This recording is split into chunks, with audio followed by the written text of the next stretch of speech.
this feels more bleak than it normally does. Like to me, it feels like it's all unraveling even from the top, and maybe it's because Jerry lost his shit on Sean and RJ and is clearly feeling. I don't know. It to me, it feels like it's the weight of the full 28, 29 years, whatever it is, all coming to a head. And I think the main thing is because we heard from people that claimed and that I feel confident in the months leading up to Dak's re-signing were saying like, Jerry's not committed to this. He's not sure. Like he's waffling.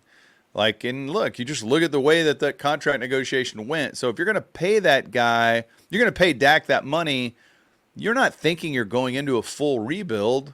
So maybe Jerry is furious at everyone around him who's told him that, no, this is fine, this is fine, this is fine. I mean, but he also had McCarthy as a dead man walking in the last year of a deal, so clearly headed towards a coaching change. So I don't know what is happening with the Cowboys. I honestly don't know how to make sense of it. What are you talking about, man? We're about to get our horses back. Other teams need the trade deadline. We just recover from injury. Just wait. Yeah. That's also like they act like that. They're going to sell you on that. Get ready. Once we get Micah back and Ron Bland, remember how many interceptions he had? Once we get those guys back. Oh, yeah, the offense. Wait till we get Brandon Cooks going again. Once he's back. Oh, yeah, DeMarcus Lawrence. You're going to throw all that at you, and you're going to be like, okay, that's good. Also, other guys could get hurt. So, like, it's just a mess. And it was always going to be a mess because they have done business in a way that you shouldn't do business. They should have either pulled the cord on McCarthy after the year and started over. They should have had meetings long ago and decided, Dak Prescott, are we going to do this? Yes or no? All right. Once we're all in on that, move forward. Instead, it's like we're waffling and ambiguity and all that stuff. Same way with CeeDee Lamb. You have those conversations. And by the way, like, fine with it because every other team signs their quarterback who's that good and wide receiver. I think it would take Brock Purdy might change some things. Now, that's a deeper thing on the 49ers. But, like, because he's like the next, and they're the team I could see going, we're the third oldest team in the league. Window closing, maybe we'll just him. It's just like it's not a good way to do business. I have the fortune, and I say this proudly, so no one get mad at me. I have the fortune of being a Packers fan. See, right when I want to talk Packers, he shows up. What? What have you guys been doing? Talking about the Packers offseason. Badass, man. I love a good Packers podcast. What is that hat? What do you mean? Is that your Halloween costume? Oh, no. I was just storming some European countries in the 1600s, and I guess I didn't change in time. You guys remember when we were on the Freak? I remember when you were on the 49ers. Yeah, this is a Costume World holdover. Okay. I've booked Mike Leslie. Are you guys okay with that? Absolutely. Okay. He's looking for some more airtime. Good. Yeah. What are you going as for Halloween? I don't even know what that means. I'm not going as anything for Halloween. I just, I like to wear a hat. You guys are wearing hats. I'm not making fun of your hats. God, man. I wake up on Halloween and I immediately face criticism about my haberdashery. I don't understand these things. You look like you're going as an effeminate, well-read soldier of some sort, from some era. Hey, jerk, that's just who I am. What are you talking about? Like, I'm an effeminate, well-read guy. I don't know what to tell you.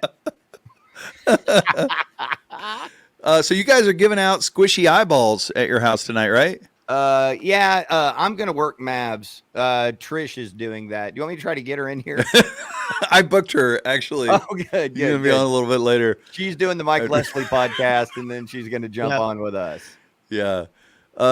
KT was saying that doing content with me without having you there is like Luka being able to be in a game with no referees. Oh, wow. So who is he going to bitch at?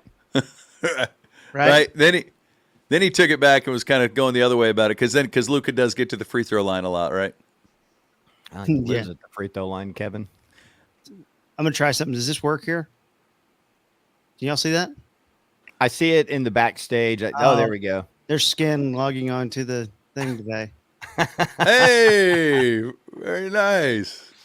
There That's we a go. good spear. Got an NBA on TV, TNT style. You know, they'll throw it to a graphic.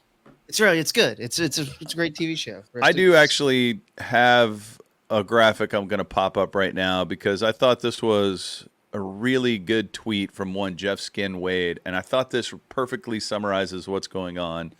There's not a single ounce of joy or fun in following the Cowboys organization right now. They don't play a fun style of football. The offense is archaic and boring and lacks electric players. The defense doesn't make any big plays. And then all that is happening off the field related to this team is so effing tired and stale. Same crap over and over. I wish there was something there that had any entertainment value at all whatsoever. The best stories of the season involve media dudes. Seriously, brutal. I thought that was incredibly on point. Thank you, Benjamin. It's something that I've been thinking about. Like the last several years, I think we all, the three of us, I don't want to speak for you guys, but we talk a lot of football together. And I think we all feel the same about what the team is, who McCarthy is, all those things. But I always try to contextualize it as this is the NFL, and you can very easily go from 6 wins to 10 wins in one season. Teams do it all the time. The Commanders are doing it right now. They were probably a little better last year. But I'm saying this happens all the time in the NFL. So if you stay in the mix, there's usually at this time of year, we're sitting there going, there's like 3 or 4 teams that are clearly really good. And I don't know that we know that for sure right now. Like there's teams that we're impressed with, but it's a long season. But usually you can kind of stay in the mix. And with all the faults the Cowboys have had, they've been a 12-win team for 3 straight years. They have, right? And so usually you can kind of get some excitement out of, all right, hang in there, get to the playoffs. But even that right now, like you're not feeling any of that at all. And, honestly, like I've been tired of Jerry Jones for over a decade. I don't mean that. And the main reason is because I worked at the Fan.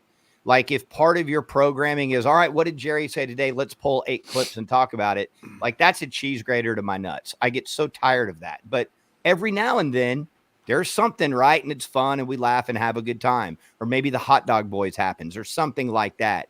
But right now, everyone involved in the team is bitter.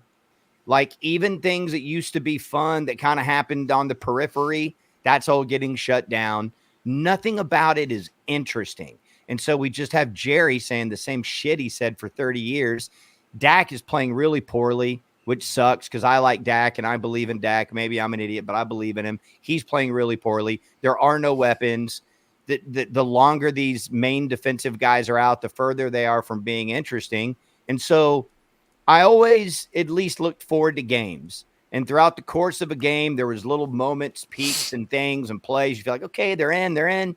I'm not even getting that anymore.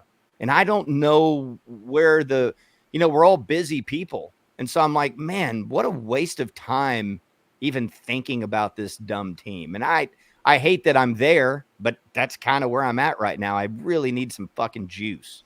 So you need to lock into Red Zone, dude. Just watch 8 games going down to the wire at 2:15 p.m. Yeah. That's the juice you need. Like it really is. Like it's amazing because other teams also do surprising things. They do fun things. And that's a part of the thing that like this is part of all of this is the Cowboys aren't surprising. Everything that has happened leading up to this year, average Joe Cowboy fan who likes the team but doesn't die hard with them is going, wow, that's what they're doing at running back? They're bringing Zeke back. Okay, well, that's not – like everyone knew that they did not do enough to be taken seriously. And that's where a part of it is there's no surprise factor to this as well. You have an archaic head coach, and I'm not going to pile on him, but you have an archaic head coach right now whose offense is a problem, and there's no saving it. There's not even a player right now could save it, especially when they're not willing to do anything to help. Y'all said the Ravens did yesterday, 2 days ago? They got a wide receiver that is going to cost them, I think, under $1 million for the rest of the year. His name is Deontay Johnson. He was really good in Pittsburgh. He was okay in Carolina, but he's never had a good quarterback to play with in his life. He does now. He's good and he gets open, right? They traded the Ravens, gave the Panthers a 5th-round pick, okay, for Deontay Johnson and got a 6th-rounder in return. Right? Oh God, I Okay. didn't know that. The Panthers are just like, they're just selling, get what they can get. So also, if Deontay Johnson's good, the Ravens will get a comp pick for this because the Panthers are terrible at doing business. If he goes and signs somewhere as a free agent, they'll get a comp pick for it. And the Cowboys, instead of going, here's something that could help, like, nope. And it's just, it's just hopeless. All right. I'm looking at this comment here. I'm going to award the point to Skin. Skin, I thought your point was much better than Kevin's. Does that surprise you? I didn't get to hear Kevin's point. Yeah.